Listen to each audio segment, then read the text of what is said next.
Hi friends, எல்லோரும் எப்படி இருக்கீங்க? இன்றைக்கி சூப்பரான டிப்ஸும் ஒரு பொட்டேட்டோ சூப்பர் ஃப்ரையும் தான் நம்ம பார்க்க போகிறோம். லெமன் தோலை நீங்கள் எப்போதுமே தூக்கி போட்டுறாதீங்க. லெமன் ஜூஸுக்கோ சமையலுக்கோ பயன்படுத்திட்டு அந்த தோல் எல்லாத்தையுமே நீங்கள் ஃப்ரிட்ஜில் ஸ்டோர் பண்ணி வச்சுக்கோங்க.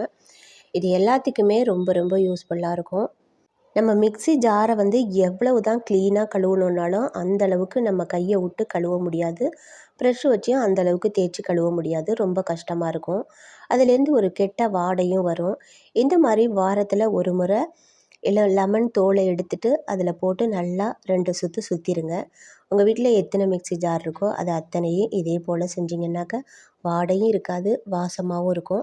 இந்த தண்ணியை நீங்கள் பாத்திரத்தில் கழுவுறதுக்கு யூஸ் பண்ணிக்கலாம். ஒரு பாட்டிலில் ஊற்றி ஸ்டோர் பண்ணி வச்சுட்டிங்கன்னா சிங்கெல்லாம் கழுவிட்டு கொஞ்சமாக ஊற்றி விட்டோன்னா நல்லா வாசமாக இருக்கும். சிங்கு கிருமிகள் வராது. கண்டிப்பாக இந்த வீடியோ உங்களுக்கு பிடிச்சிருந்துச்சுன்னா வீடியோவுக்கு லைக் கொடுங்க. செகண்ட் டிப் நம்ம தேங்காய் மூடியை ஃப்ரிட்ஜ்லேயும் வைக்கலாம், ஃப்ரிட்ஜ் இல்லாமல் வெளியிலையும் வைக்கலாம். ஒரு வாரம் வரைக்கும் நம்ம ஃப்ரிட்ஜ் இல்லாமல் வெளியில் கூட வச்சுக்கலாம். இந்த மாதிரி ஃப்ரிட்ஜுக்குள்ளே வைக்கும்போது நீங்கள் உப்பை தடவிட்டு வச்சிங்கன்னாக்கா அவ்வளவு எளிதில் கெட்டு போகாது. ஒரு வாரம் 10 நாள் வரைக்கும் நம்ம ஃப்ரிட்ஜில் வச்சுக்கலாம்.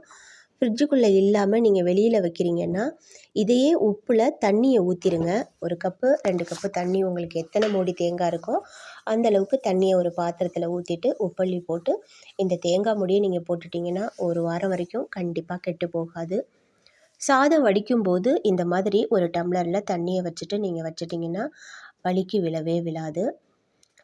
இன்றைக்கி சூப்பரான ஒரு பொட்டேட்டோ ஃப்ரை தான் நம்ம பார்க்க போகிறோம். உருளைக்கிழங்கை வேக வச்சு பெரிய பெரிய பீஸாக நான் கட் பண்ணி வச்சுருக்கேன். அடிகனமாக உள்ள ஒரு அலுமினிய கடாயை வச்சுக்கோங்க. அது கூட கொஞ்சமாக எண்ணெய் விட்டுட்டு ஜீரகம் சேர்த்துக்கோங்க. பொடியாக நறுக்குன பூண்டு சேர்த்துக்கோங்க. இது நல்லா கோல்டன் ப்ரௌன் வர்ற வரைக்கும் நல்லா வறுபடட்டும். இந்த ஃப்ரை ரொம்ப ரொம்ப சூப்பராக இருக்கும். லெமன் சாதம், சாம்பார், தயிர் எல்லாத்துக்குமே ரொம்ப சூப்பராக இருக்கும். அடுத்து பச்சை மிளகாயை கொஞ்சமாக கட் பண்ணி வச்சுருக்கேன், அதையும் சேர்த்துக்கோங்க. இதுவுமே நல்லா வதங்கி வரட்டும். அடுத்ததாக கொஞ்சமாக மஞ்சத்தூள், மிளகாய்த்தூள், தேவையான அளவுக்கு உப்பு சேர்த்துக்கோங்க. உங்களுக்கு காரத்துக்கு தகுந்த அளவுக்கு மிளகாய்த்தூள் சேர்த்துக்கோங்க. கொஞ்சமாக கரம் மசாலா, இது எல்லாத்தையுமே நல்லா அதோட வறுத்துட்டு அதுக்கப்புறமா உருளைக்கிழங்கை எடுத்து அது கூட சேர்த்துக்கோங்க. ரொம்ப டேஸ்ட்டாக இருக்கும். நம்ம எப்போதுமே ஒரே மாதிரி உருளைக்கிழங்கை ஃப்ரை பண்ணாமல் கொஞ்சம் வித்தியாசமாக இந்த மாதிரி செஞ்சு பாருங்கள். ரொம்ப ரொம்ப டேஸ்ட்டாக இருக்கும். பெரிய பெரிய பீஸஸாக இருந்துச்சுனாக்கா நல்லாயிருக்கும் எடுத்து சாப்பிட்றதுக்கு. நல்லா அந்த உப்பு, மிளகாத்தூள் எல்லாமே நல்லா அது கூட சேர்கிற அளவுக்கு நல்லா வதக்கி விட்டுக்கோங்க. அவ்வளவுதான் இதோட ப்ராசஸ். அதுக்கு மேலே கொஞ்சமாக நறுக்குன மல்லித்தலை, கஸ்தூரி மேத்தி, வெந்தயக்கீரையை நல்லா கையால் நசுக்கி விட்டுக்க வேண்டியது தான். ரொம்ப சூப்பராக இருக்கும். நான் உருளைக்கிழங்கை வேக வைக்கும்போது கொஞ்சமாக உப்பு சேர்த்துருக்கேன். இப்போது இந்த மசாலா இதெல்லாம் தேவைப்படுற அளவுக்கு உப்பு சேர்த்துருக்கேன். நீங்கள் உங்களுக்கு தேவையான அளவுக்கு பார்த்து சேர்த்துக்கோங்க.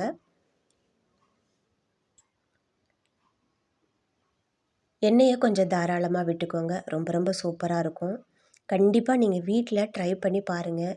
வீடியோஸ் எல்லாமே பார்க்குறதோட மட்டும் இருக்கக்கூடாது. உங்களுக்கு எது பிடிச்ச வீடியோவோ அதை நீங்கள் வீட்டில் ட்ரை பண்ணி பாருங்கள்.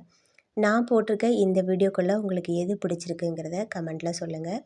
இந்த உருளைக்கிழங்கு ஃப்ரையை கட்டாயமாக செஞ்சு பாருங்கள்.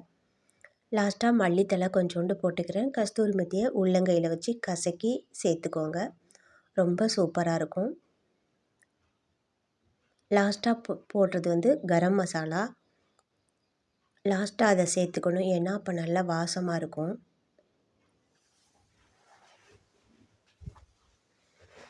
ஷார்ட்ஸ் வீடியோஸ் நான் நிறையா போட்டுட்ருக்கேன், செக் பண்ணி பாருங்கள். 1,24,000 சப்ஸ்கிரைபர் எனக்கு இருக்காங்க. சில்வர் ப்ளே பட்டனும் வந்துருச்சு. கண்டிப்பாக நீங்களும் இந்த சேனலை சப்ஸ்கிரைபர் செஞ்சு வச்சுக்கோங்க. நிறைய வீடியோஸ் நான் போட்டுட்ருக்கேன். கண்டிப்பாக ஏதாவது ஒன்று உங்களுக்கு யூஸ்ஃபுல்லாக இருக்கும். மல்லித்தலை சேர்த்தாச்சு, சேர்த்துட்டு நல்லா கிளறி விட்டுக்கோங்க. பார்க்கும்போதே சாப்பிடணும் போல் இருக்குல்ல, ரொம்ப சூப்பராக இருக்கும். கண்டிப்பாக நீங்கள் வீட்டில் செஞ்சு சாப்பிட்டு பாருங்கள். இந்த வெந்தயக்கீரை ரொம்ப ரொம்ப உடம்புக்கு நல்லது.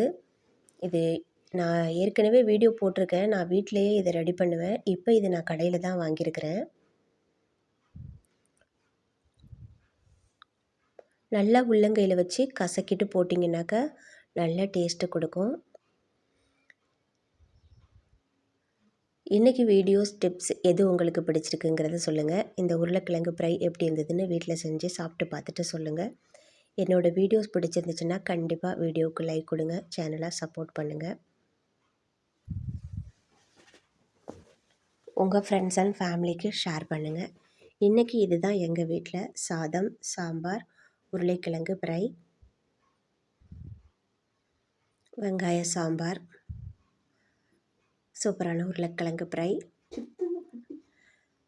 ஓகே, பாய்.